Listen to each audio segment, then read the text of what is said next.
Hello friends, आज मैं आपके लिए लेके आया हूँ मध्य प्रदेश की जीके की एक शानदार वीडियो। दोस्तों, आज मैं आपके लिए लेके आया हूँ 12 ज्योतिर्लिंगों की एक वीडियो। जैसा कि आप सभी को मालूम है कि एमपी पुलिस की एग्ज़ाम हमारी होने ही वाली है अभी जल्दी ही, तो इसलिए कोरोना काल को देखते हुए मैं आपके लिए लेके आया हूँ कि आप 12 के 12 ज्योतिर्लिंगों को पढ़ के जाए। इससे हमेशा एक क्वेश्चन आपका 1-2 क्वेश्चन बनते हैं, तो 1 नंबर 2 नंबर आपके यहाँ से पक्के हो जाएंगे। तो दोस्तों देखते हैं, पहले हम बात करते हैं केदारनाथ ज्योतिर्लिंग की। तो जो हमारा केदारनाथ ज्योतिर्लिंग है वह गढ़वाल उत्तरांचल में समुद्र तल से 6,940 मीटर की फीट की ऊंचाई पर स्थित है और यहाँ सदैव बर्फ़ जमी होती थी है। ग्रीष्म ऋतु में कुछ दिनों के लिए इसके कपाट खुलते हैं। केदारनाथ के पास से मंदाकिनी नदी निकलती है जो कि आगे जाकर भागीरथी में मिलकर गंगा का रूप ले लेती है। दोस्तों, क्वेश्चन आपको इस प्रकार से दिया जाएगा कि केदारनाथ से कौन सी मंदाकिनी केदारनाथ में कौन सी नदी बहती है, तो आपको आंसर लगा देना है कि मंदाकिनी निकलती है। उसके बाद में अगर क्वेश्चन ऐसे दे कि केदारनाथ से जो मंदाकिनी निकलती है वो आगे जाकर किस नदी में मिलकर और किसका रूप ले लेती है, तो वहाँ भागीरथी में मिलकर गंगा का रूप ले लेती है।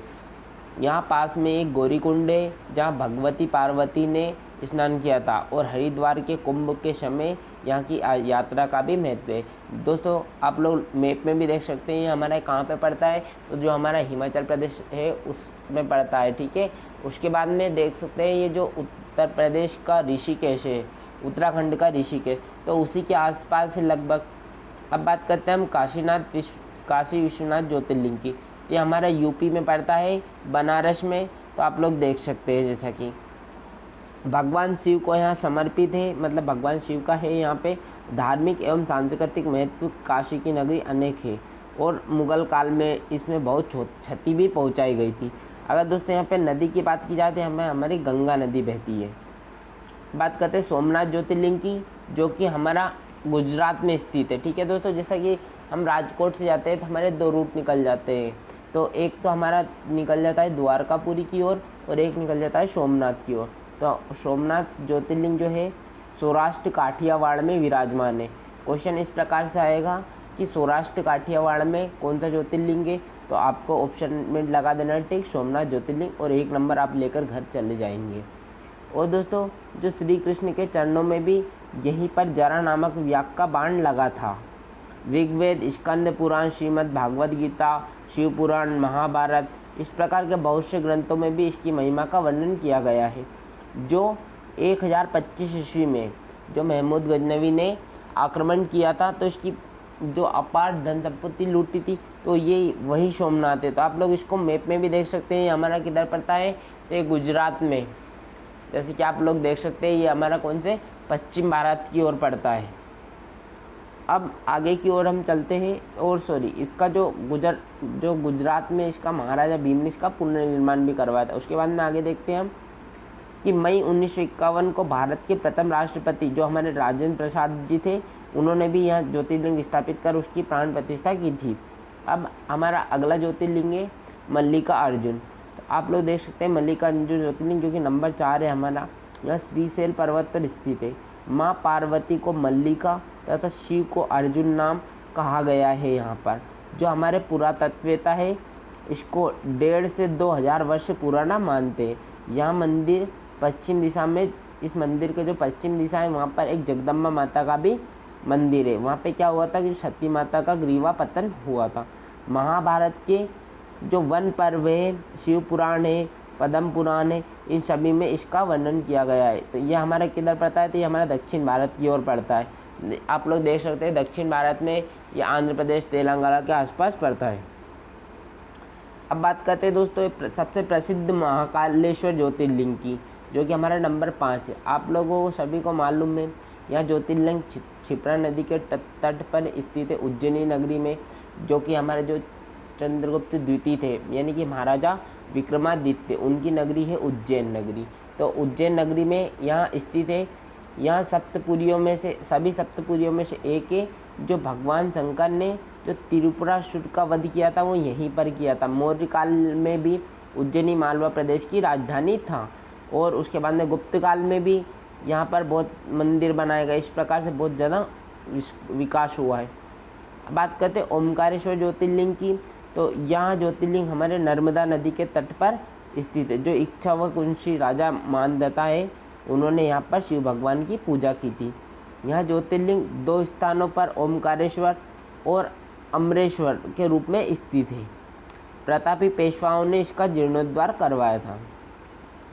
यहाँ हमारा अगर इसकी लोकेशन की बात की जाए तो ये जो हमारा इंदौर और खंडवा के बीच में पड़ता है, एक बड़वा से थोड़ा ही आगे है, तो वहाँ पर ही पड़ता है।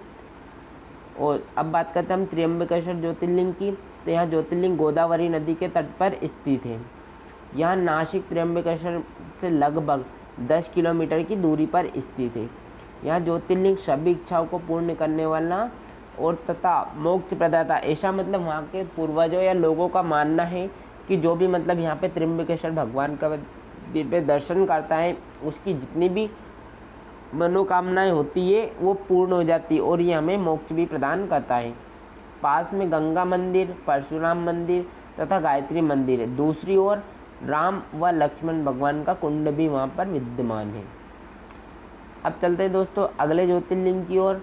तो अगला ज्योतिर्लिंग हमारा है वैद्यनाथ ज्योतिर्लिंग। यह ज्योतिर्लिंग झारखंड में देवघर नामक स्थान पर स्थित है।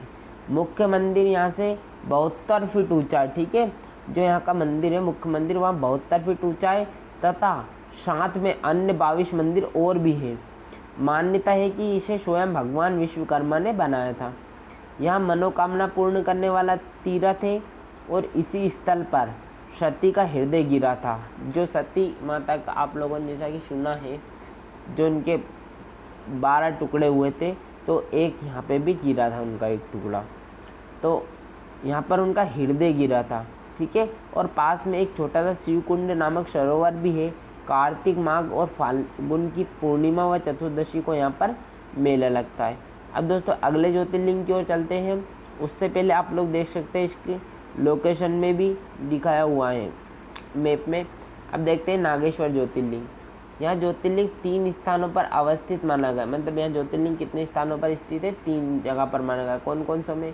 एक तो द्वारका के पास महाराष्ट्र में, उत्तर प्रदेश में। ठीक है, एक द्वारका के पास, एक महाराष्ट्र में और एक उत्तर प्रदेश में। तो 3 जगह पे हमारे यहाँ ज्योतिर्लिंग स्थित है, ऐसा लोगों का मानना है, या ऐसा हमारे अर्थशास्त्री भी बताते हैं। आसपास ही वेरीनाग, धोले, कालिया जैसे नागों के स्थल होने के कारण यह नागेश्वर ज्योतिर्लिंग कहलाता है। ठीक है, मतलब क्या है कि आसपास यहाँ पे धोले काले नाग है, तो इसलिए यह नागेश्वर कहलाता है, नागेश्वर ज्योतिर्लिंग। अब चलते हैं हम भीमा शंकर ज्योतिर्लिंग की ओर। ये लगभग ये ज्योतिर्लिंग पास में ही है। ठीक है, जैसे कि आप लोग देख सकते हैं, यह हमारा पड़ता है दक्षिण भारत में महाराष्ट्र के आसपास। ठीक है, उसके बाद में जो अगला ज्योतिर्लिंग है हमारा भीमा शंकर ज्योतिर्लिंग, तो यहाँ भी हमारा महाराष्ट्र में स्थित है। शिव पुराण भीम शंकर मंदिर जो हमारा असम प्रदेश में गुवाहाटी के निकट ब्रह्मपुर में स्थित है। जहाँ पर यह मंदिर है उसे डाकिनी शिखर भी कहते हैं और विशेष पर्वों पर यहाँ मेले लगते हैं। अब बात करते हैं दोस्तों रामेश्वर ज्योतिर्लिंग की, जो कि हमारा दक्षिण भारत का प्रसिद्ध रामेश्वरम ज्योतिर्लिंगम है। ठीक है, तो आप लोग जैसा कि देख सकते हैं, ये यहाँ पर जो इस ज्योतिर्लिंग की स्थापना श्री राम भगवान ने की थी, इसलिए इसका नाम क्या पड़ गया? रामेश्वर ज्योतिर्लिंग। जो तमिलनाडु राज्य के रामनाथपुरम जिले में रामेश्वरम में एक विशाल द्वीप पर यहाँ पवित्र स्थल स्थापित है। दोस्तों अगर बात करें हम किसकी, तमिलनाडु राज्य की राजधानी की, तो राज्य की राजधानी है चेन्नई।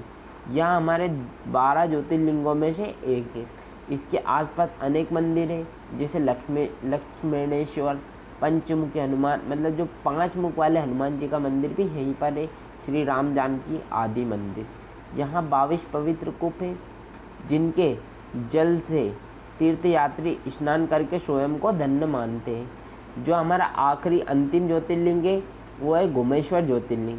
दोस्तों यहाँ ज्योतिर्लिंग दौलताबाद के पास स्थित वेरुल गांव में स्थित है। जो दौलताबाद नगर बसाया था, किसने बताया था? हमारे प्राचीन काल के मध्यकालीन इतिहासकारों में से कोई थे, उन्होंने यहाँ पर इसको बसाया था दौलताबाद नगर को। मुझे अभी याद नहीं आ रहा है, आप लोग कमेंट में इसका जवाब दीजिएगा। इसकी स्थापना पतिपारायण तथा शिव भक्तिन घुष्मा तथा तपस्या निष्काम भावना के कारण हुई थी। जो हमारी महारानी अहिल्याबाई है, यहाँ पर अति सुंदर मंदिर का निर्माण भी करवाया है। पास में सहस्त्रलिंग, पातालेश्वर और सूर्येश्वर मंदिर भी है। श्रावण पूर्णिमा तथा महाशिवरात्रि के अवसर पर यहाँ पर मेला लगता है। तो दोस्तों यहाँ आप लोग देख सकते हैं, जैसा कि हमारे 12 के 12 ज्योतिर्लिंगों के बारे में देखा, एक बार और मैं आपको नाम पढ़कर सुना देता हूँ। रामेश्वर ज्योतिर्लिंग, गोमेश्वर ज्योतिर्लिंग, नागेश्वर ज्योतिर्लिंग, भीमाशंकर ज्योतिर्लिंग, त्र्यंबकेश्वर ज्योतिर्लिंग, वैद्यनाथ ज्योतिर्लिंग, महाकालेश्वर ज्योतिर्लिंग, ओमकारेश्वर ज्योतिर्लिंग, सोमनाथ ज्योतिर्लिंग, मल्लिकार्जुन ज्योतिर्लिंग, केदारनाथ ज्योतिर्लिंग, काशी विश्वनाथ ज्योतिर्लिंग। तो आप लोग देख सकते हैं मैप में भी इसको जो पूरा का पूरा है कि 12 के 12 ज्योतिर्लिंग ते किस प्रकार से है। तो दोस्तों इसका आप स्क्रीनशॉट ले लीजिएगा। दोस्तों आपको यह वीडियो कैसी लगी हमें कमेंट करके ज़रूर बताइएगा, और आपको वीडियो अगर अच्छी लगी हो तो इसे लाइक कीजिए और ज़्यादा से ज़्यादा अपने दोस्तों में शेयर कीजिए, ताकि आपके साथ साथ उन लोगों का भी 1 से 2 नंबर पक्का हो जाए MP पुलिस की एग्ज़ाम की ओर से। ये आपके MP पुलिस में भी इसको पूछे जाते हैं, MP PSC में पूछे जाते हैं। उसके बाद में जो आपकी एक MP जेल प्रेरी की एग्ज़ाम होती है उसमें भी पूछे जाते हैं, और भी अदर एग्ज़ाम में इसका महत्वपूर्ण तरीके से ये पूछे जाते हैं। तो थैंक यू दोस्तों, जय हिंद, जय भारत। यदि आपने अभी तक हमारे चैनल को सब्सक्राइब नहीं किया तो सब्सक्राइब कीजिए, और जो साइड में बेल आइकन दिया है उसको प्रेस कीजिए, उसमें ऑल वाले नोटिफिकेशन को सिलेक्ट कीजिए, ताकि हमारे इसी प्रकार की वीडियो की नोटिफिकेशन मिलती रहे। दोस्तों फिर मिलेंगे अगले इसी प्रकार की वीडियो में।